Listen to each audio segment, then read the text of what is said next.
Yamuna Tera Vanachari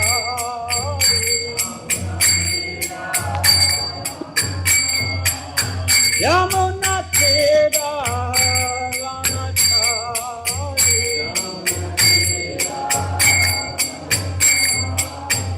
Hare Krishna Hare Krishna Krishna Krishna Hare Hare Hare Rama Hare Rama Rama Rama Hare Hare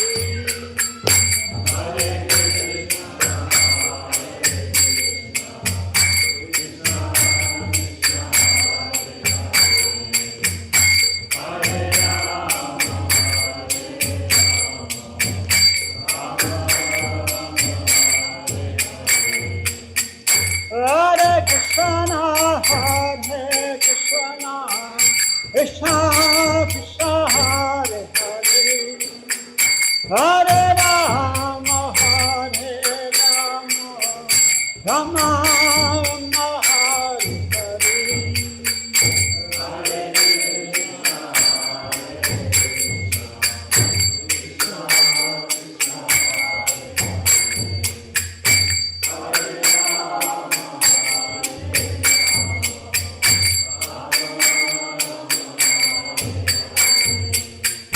Jaya Prabhu Pada Jaya Prabhu Pada Jaya Prabhu Pada Jaya Prabhu Pada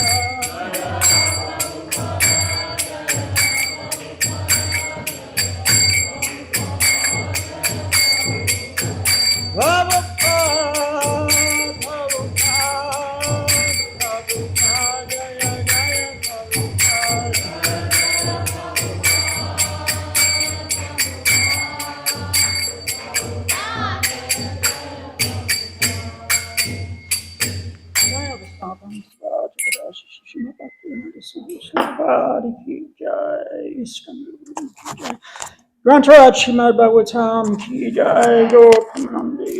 All glories to the devotees, all glories to the devotees, all glories to the devotees, all glories to Shiva and Shivanga.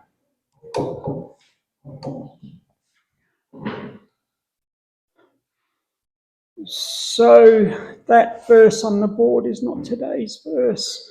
Does anybody have their Kindles or phones we can chant? Yes, no? Few? So it's 15 and 16. That's yesterday's verse. That's all right. 3, 11, 15. No, it's all right. It's on a. You won't have time to write it. So it's all right. We've got enough people with electronic devices. So reading from Srimad Bhagavatam, Canto 3, Chapter 11, Atom and Time, text number 15. Om Namah Bhagavate Vasudevaya. Om Namah Bhagavate Vasudevaya. Om Namah Bhagavate Vasudevaya. Yashrija Shaktim Urudachya Shan Swashakya.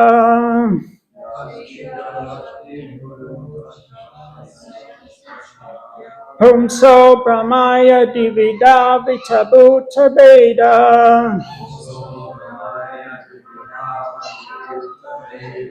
Kala Kaya Gunamayam Kratibe Vitamvams. Tasmai Balim Harata Vatara Panchakaya.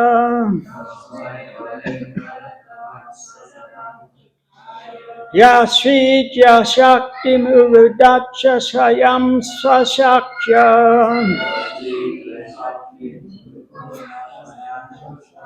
Humso Brahmaya Divida Vitabhuta Veda.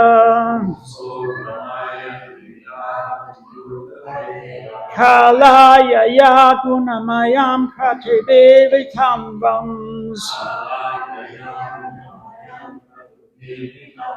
Tasmai balim harata vatara panchakaya.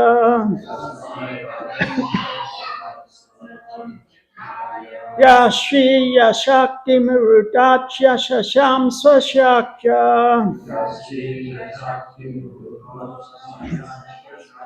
Humso brahmaya divida vitabu tabeda.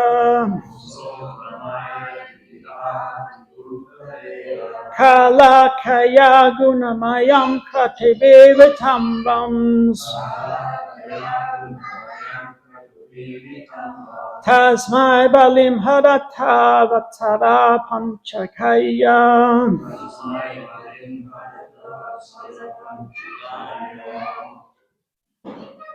Word for word, Yaha, one who, Sridya, of creation, Shaktim, the seeds, Uruda, in various ways, Uchvashayam, invigorating, Swashakya, by his own energy, Humsaha, of the living entity, Abramaya, to dissipate darkness, Divi, during the daytime, Deity, moves, Utapedaha, distinct from all other material form,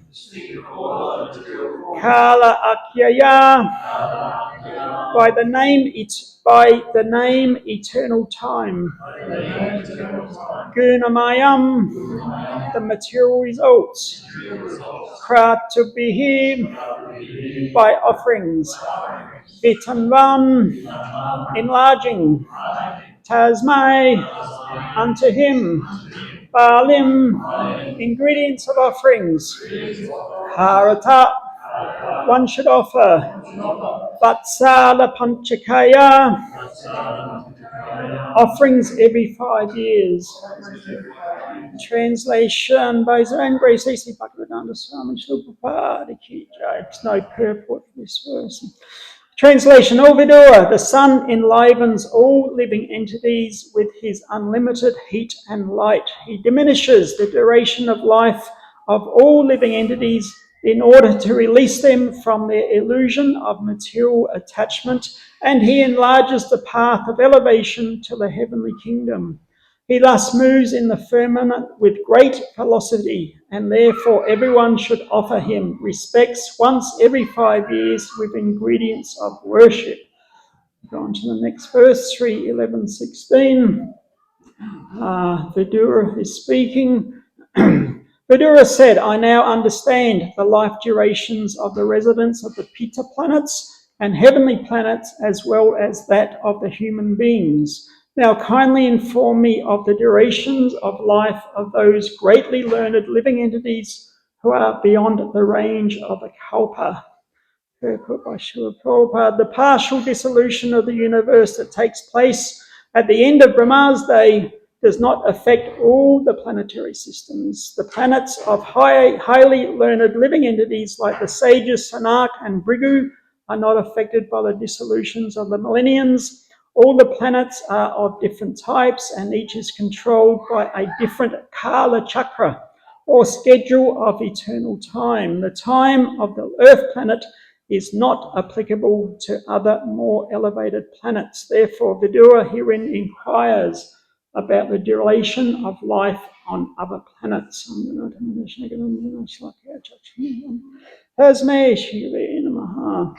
So we heard yesterday Srila Prabhupada just commenting. This is a very technical chapter. And he says, for those who may be expert in mathematics, astrology, astronomy, etc., they may be able to comment on that. But for as far as he was concerned, Prabhupada said, basically understands that everything is being motivated and moved and arranged by the will of Krishna. So that's ultimately the conclusion, the purport for this whole chapter. So, Zenera said, therefore everyone should offer him that the sun planet once every 5 years with ingredients of worship. Anybody know why 5 years? I've never heard that before. 5 years. Anyway.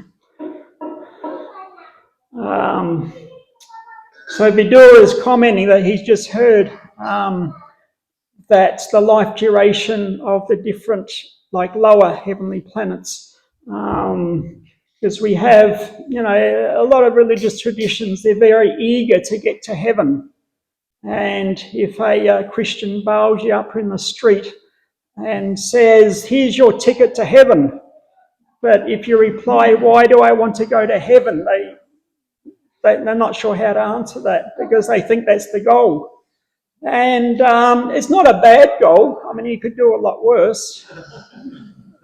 But nevertheless, and even in the Hindu tradition, many people very eager to go to heaven, worship one of the devas to go to heaven and enjoy heavenly delights. And also the Muslims, they talk about paradise. So basically that's the heavenly realm also. But many of these traditions think that they go there and they're going to live forever. And I mean, the time duration is a long time compared to our calculation. Further on in the chapter, we hear specifically how the time is measured on these other planetary realms. But we know that the heavenly realm is within the material universe. The material universe is temporary. So how can you live forever in a place that's temporary by nature? It doesn't really work. So if you're at all interested in the makeup of the universe based on the Vedic presentation, you'll see there's 14 different planetary systems. So the Earth planet, if you Google Vedic universe images, you'll get a whole map of this understanding. So the Earth is basically number 7 in the middle, the earthly realm. And above that is Bhuvaloka, where ghosts and disembodied beings reside. And above that is Swargaloka. So Swargaloka is this heaven that many people are very eager to achieve. But what they don't realise, there's another 4 layers above also. So it's not that heaven is the ultimate. Even if you're aspiring to go there, there's Mahaloka, Janaloka, Tapaloka, and Satyaloka or Brahmaloka. So these are for perfect beings. And they're, very strict with their vows and their austerities and celibacy and so on, and they can achieve these higher heavenly planets. But still, nevertheless, the point is that they're still within the material universe. And at the dissolution of the universe, like Prabhupada means the partial dissolution of the universe that takes place at the end of Brahma's day does not affect all the planetary systems. So there's upper heavenly, like Janaloka, Tapaloka, Satyaloka, they're either not touched by the dissolution or the residents there, they transport themselves up higher to escape that dissolution. So this probably sounds a bit fantastic, unbelievable to a Western mind, but nevertheless, Srimad Bhagavatam is presenting like this. And so at the end of Brahma's day, 300, we have the Chaita Yugas, the 4 Yugas, Satya, Treta, Dwapara, Kali. So when they repeat themselves, that's known as a Chaita Yuga, 4-Yuga cycle. When that's repeated 1,000 times, that's the length of Lord Brahma's day. And equal time also his night. He takes rest during the night, and that's when the partial dissolution takes place. And in the next morning, according to Brahma's time, he recreates the whole universe again. So once again, it's very difficult to conceive these ideas, particularly with our Western mind, but this is the presentation of Bhagavatam given to us by great sages. So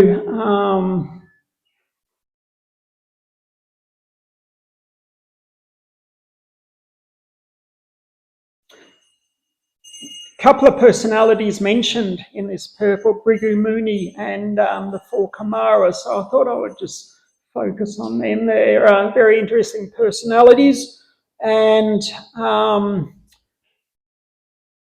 they have made great contributions to the Vaishnava understanding, what they've written or who they've spoken to. So one of the overriding points to understand with personalities like Bhrigu Muni and the four Kumaras, they're within their sampradaya. So when they're handing down knowledge, it's not that they're sort of making it up as they go along and passing it down, that they've heard it from other realised souls and they're passing it down to their followers or disciples, etc. So this is the system of Vedic knowledge transmission, that we're hearing from our spiritual master and we're simply repeating and passing it on unchanged.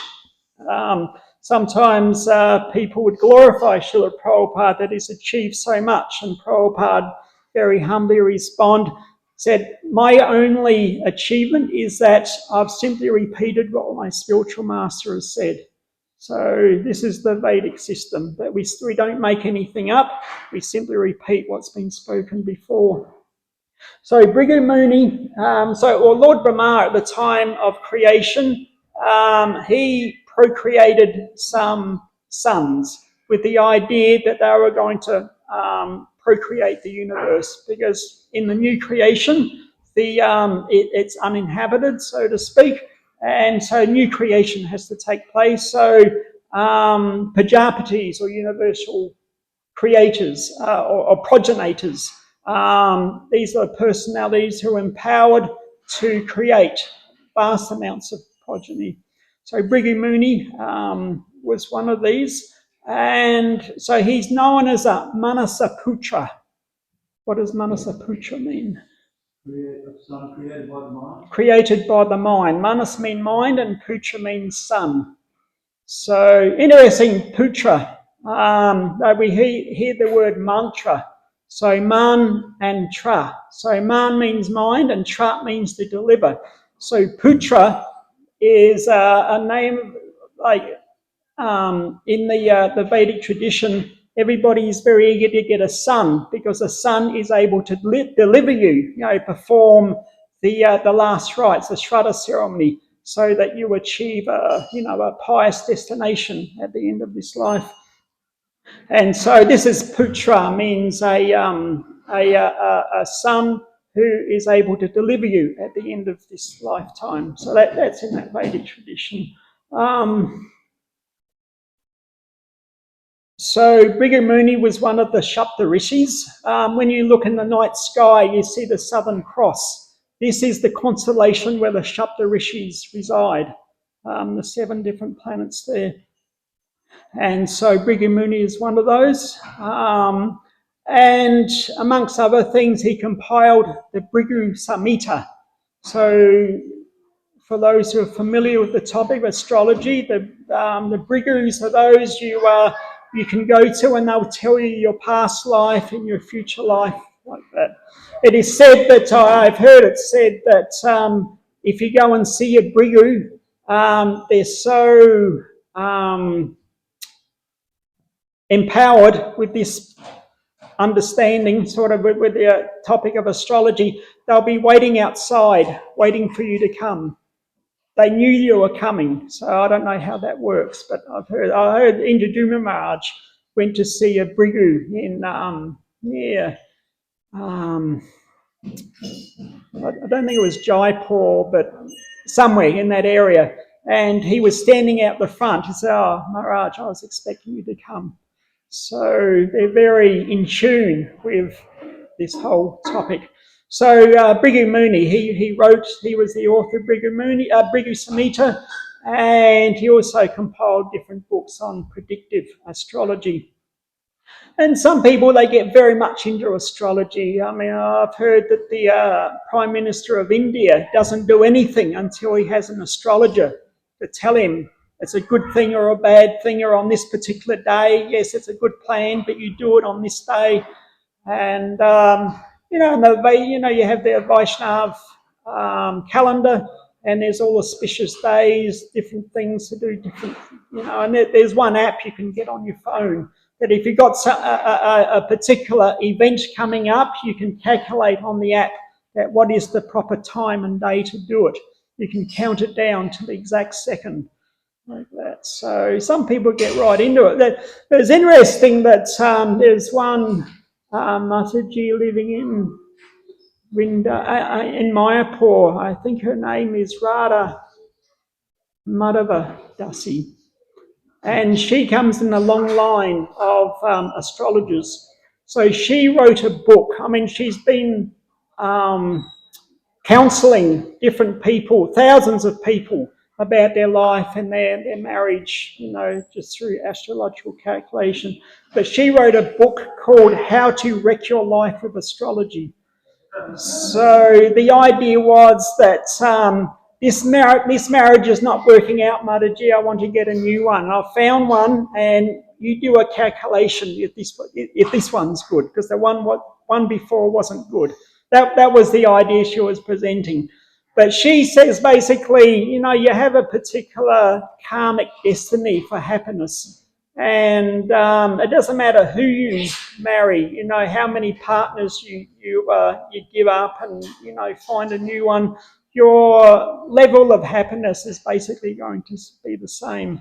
So rather than try to jump here and there to squeeze out some material happiness, just learn to be satisfied with the situation that Krishna has given you. That's basically the presentation she gives in the book. That was quite interesting. So, and also Brighu Muni, he made some important contributions to Manusmriti as well, the Law Book of Mankind. So one of the most well-known stories about Brighu Muni is that it's mentioned in Srimad Bhagavatam 10th Canto, chapter 89, that there was a group of sages on the bank of the Sarasvati River performing big yagna. And then there was a controversy arose that actually we're doing this yagna, but who is the supreme? Is it Brahma? Is it Vishnu? Is it Shiva? They were a little bit confused. So great sages, but somehow or other everybody had a different opinion. So everybody respected Brighu Muni's opinion. And so they deputed him, Brighu Muni, you go and test these three gods and come back and report who was the supreme. So Brighu Muni wasn't very keen on doing this because, he didn't want to offend anybody and, he's not supreme, but he is, anyway, he accepted the deputation of the sages. So first, so he decided, how do I test Brahma, Vishnu, Shiva? How do I actually test who is the supreme? So he decided to test the tolerance of these three. Whoever is the most tolerant, we will accept as the supreme. So that was his decision to make. So first he went to see his father, Lord Brahma. And Lord Brahma, of course, father, so happy to see his son. But Brighu, he just completely ignored him. He didn't acknowledge him, respond to him. He just sort of stared at Brahma. And so Lord Brahma, inside, he was very enraged, very angry, but he didn't say anything. He says, my son, I don't know why he's so been offensive, but anyway. So it said that this was the offence of the mind, that you're thinking bad thoughts. When you offer blessings, the minimum standard of a blessing is sending good thoughts to other people. So with Brighu, he was, sending negative thoughts, basically. He just wasn't saying anything, so offence of the mind. So he thought, well, my father, he restrained himself, but I could see he was actually quite angry, so maybe he's not the supreme.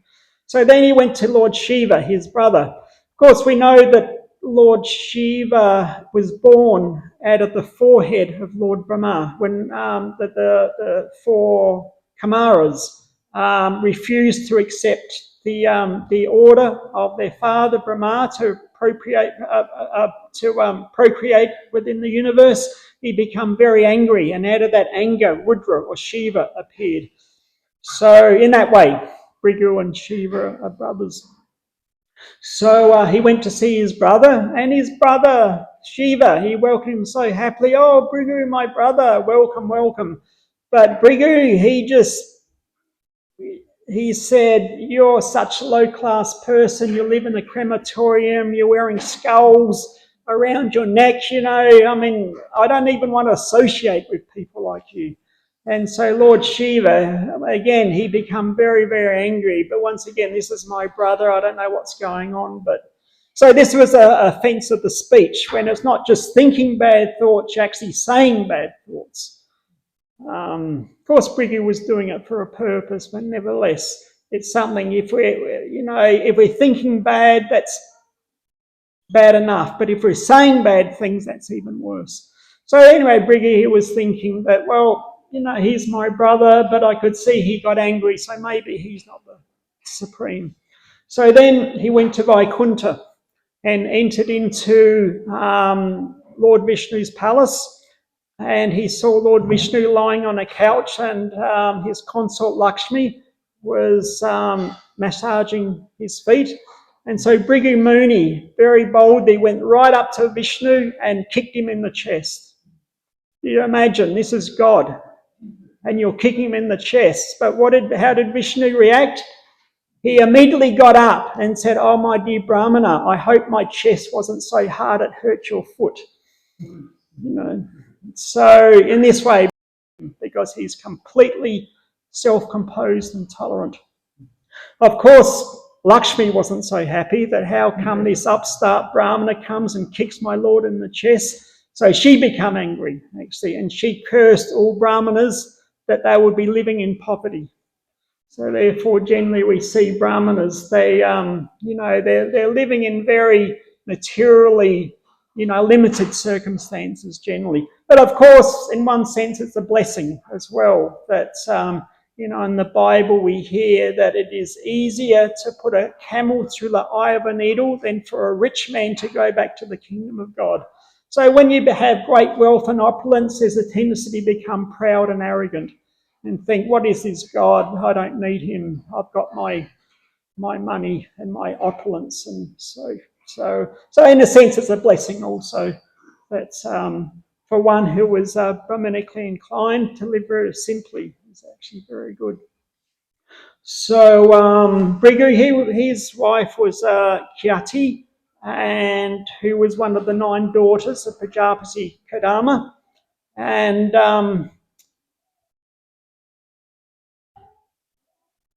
9 daughters, maybe one of the wives of Prajapati Kadama, and she's the daughter of Daksha.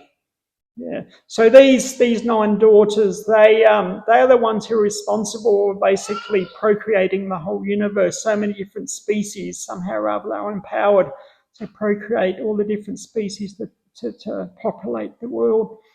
And so they had 3 sons, Datta, Vidatta, and Usana. And one of Brigu's descendants, his name was Jamadagni, who in turn was the father of the sage Parashuram, and who was one of the Dasavatars of Vishnu.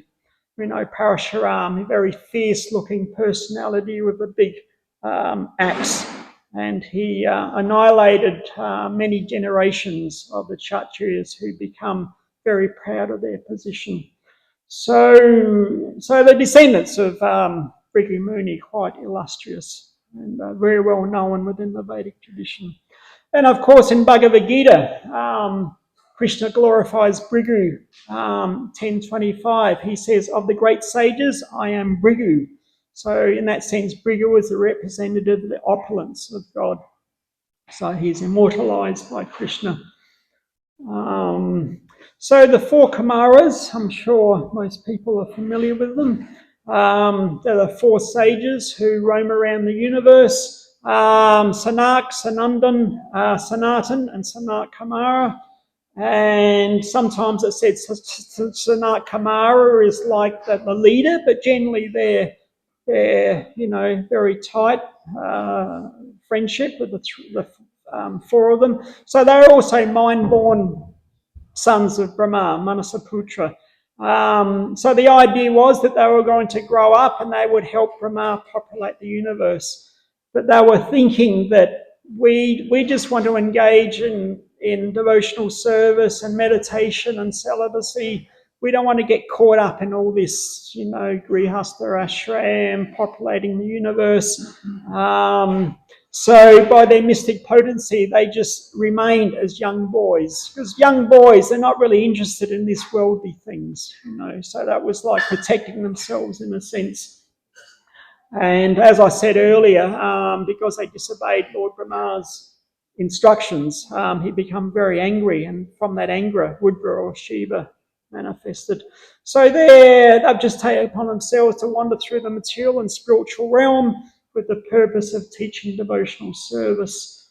So in the Srimad Bhagavatam, we hear that the 12 Mahajans, so one of those 12 are the 4 Kumaras.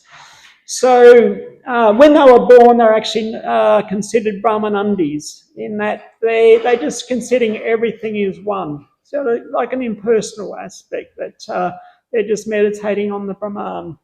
But nevertheless, they were converted into Vaishnavism when they smelt the tulsi leaves that had been offered to the lotus feet of Lord Vishnu. And in that way, they began travelling and preaching the glories of devotional service. So Sanat Kumara means eternally youthful.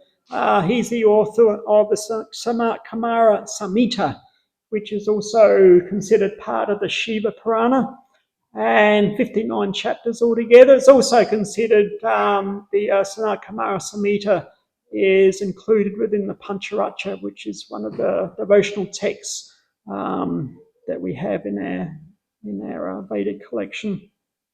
So they generally reside in Janaloka. So as we said earlier, that doesn't get annihilated at the time of devastation, but they may go up to the higher planets just to wait out while the waters of devastation until they subside. And of course, a very interesting story with the Kumaras, that one time they wanted to visit Lord Vishnu, and so they went to the Vaikuntha realm and entered into his palace. So there were 7 gates they had to enter. So without hindrance, they went through the first 6, and then they come to the 7th and the last one, and the 2 door poles or gatekeepers were there, and their names were Jai and Vijay. Yes, and they would just say, oh, these young boys, they want to come into Vishnu's residence. Go away, stop wasting our time. They just were deriding them. So the 4 Kumaras, they become a bit angry, and they cursed Jai and Vijay that your mentality is not suitable for Vaikuntha. We curse you to go down into the material world. You can go to the material world for 3 births as demons or 7 births as devotees. So Jai and Vijay, they were shocked that they've been cursed. But anyway, I think they were discussing, okay, 7 births as a devotee would be good, but 7 births as a demon, maybe that's not good, but at least it's a shorter time. We'll be able to get back to our post in Vaikuntha quicker. So at that time, also Lord Vishnu, understanding there was a bit of disturbance at the gate, he came and rushed there, and he asked Sanat Kumara, the 4 Kumaras, to please forgive his doorkeepers. They didn't really know who you were. He said, nevertheless, I accept the curse. They will go down. But he told Jai and Vijay that through the yoga of anger, you'll be always able to remember me. And after each birth, one of my avatars will kill you, so that you can very quickly come back after the 3 births. So that was the agreement. So it's interesting to note in the Garga Samhita, it's mentioned that actually Jain Vijay understood that sometimes Vishnu likes martial pastimes. Yeah, he likes to fight with demons. But of course in Vaikuntha, there is no demon, so how can he enjoy that fighting pastime? So they were praying that, my dear Lord Vishnu, if you want to engage in your fighting pastimes, we would happy to volunteer for this service to take birth as a demon so that you can fight us. So it's understood that as the result of that prayer, Lord Vishnu arranged this whole pastime. So they would be cursed to go down to earth, and Vishnu could appear he'd have some demons to fight with. So the guards, they were born on earth in Satya Yuga at a very inauspicious hour. It was just on dusk. So it's considered at dusk. A lot of ghost booters, demoniac personalities, subtle personalities are floating around. It's not a good time for procreation. But nevertheless, Kashypa's wife, Diti, she was very eager for union with her husband. And even though Kashyapa said that this is not a good time, she refused to listen to him. So they went ahead, and as a result, Hiranyakasipu and Hiranyaksha, who of course were Jain Vijay, they took birth as demons. So it's interesting that Kashyapa and Diti, they were great personalities. Kashyapa was a great sage. So how is it that somehow or other their progeny were great demons? But you compare Hiranyakasipu, when he had a son, he was a great demon, but his son was Prahlad. So it's just interesting to see that it doesn't, due to, devotees, we like to practice when we want to have progeny, we perform the Garbhadana Samskara ritual. So, in other words, it's chanting extra rounds, just purifying the mind so at the time of conception, elevated soul into the womb. But it happened the opposite way around here. So we can only conclude this is arrangement of Krishna for his Leela, that somehow or other this is going on. So, and we know that that ultimately Hiranyaksha was killed by the Varaha avatar, and Nrsimhadev appeared to kill Hiranyakasipu. In the second birth, Treta Yuga, Ravana and Kumbhakarna, they took birth as Ravana and Kumbhakarna, and they were killed by Ram. And in Dwapara Yuga, Krishna killed Shishupal and Dantavakra. So that was the three births. So the Kamaras have their own Vaishnava Sampradaya. We know that there is 4 Vaishnava Sampradayas. So the Kamara is one of them, known as Dvaita Advaita is the technical term, meaning duality in unity. So Nimbaka is the Acharya. So we have Madhvacharya, Ramanujacharya, Nimbaka, and Vishnu Swami. So Nimbaka is the Acharya for that particular Sampradaya, and it was established originally by the 4 Kamaras. And Nimbaka himself, he also appeared in Lord Chaitanya's Leela as Keshava Kashmiri. He was the Digvijay Pandit, very proud, trying to defeat everybody to enhance his position and prestige. But Lord Chaitanya, as a young boy, Nimai Pandit, met him on the banks of the Ganga and defeated him. And Keshava Kashmiri, he was very humbled, but he accepted the defeat because that previous night Lakshmi had appeared to him and said, actually, Nimai Pandit is the Supreme Personality. He is my Lord. And so the next day they met again, and Nimai Pandit asked Keshava Kashmiri to spread the glories of devotional service. So again, we could say a lot of these different stories, it comes down to Guru Parampara, that from the spiritual master is passing on to the disciples, and in this way the transcendental knowledge has been transmitted again and again. So we'll end there. A couple of minutes for questions. Any queries, questions at all? Yes, Prabhu. Just wondering in your readings whether you come across how this planet becomes populated by human beings. How did we get here? How did we get here? Well, ultimately, Lord Brahma's offspring populated the universe. So 8,400,000 species, those personalities, those jivas with a human type consciousness, they're the ones who take human form. So when we talk about 8,400,000 species, it's not different types of bodies, but different types of consciousness. So a particular type of consciousness is suitable to a certain body. So that we have human form of life now means our particular consciousness is suitable for a human body. Does that sound all right?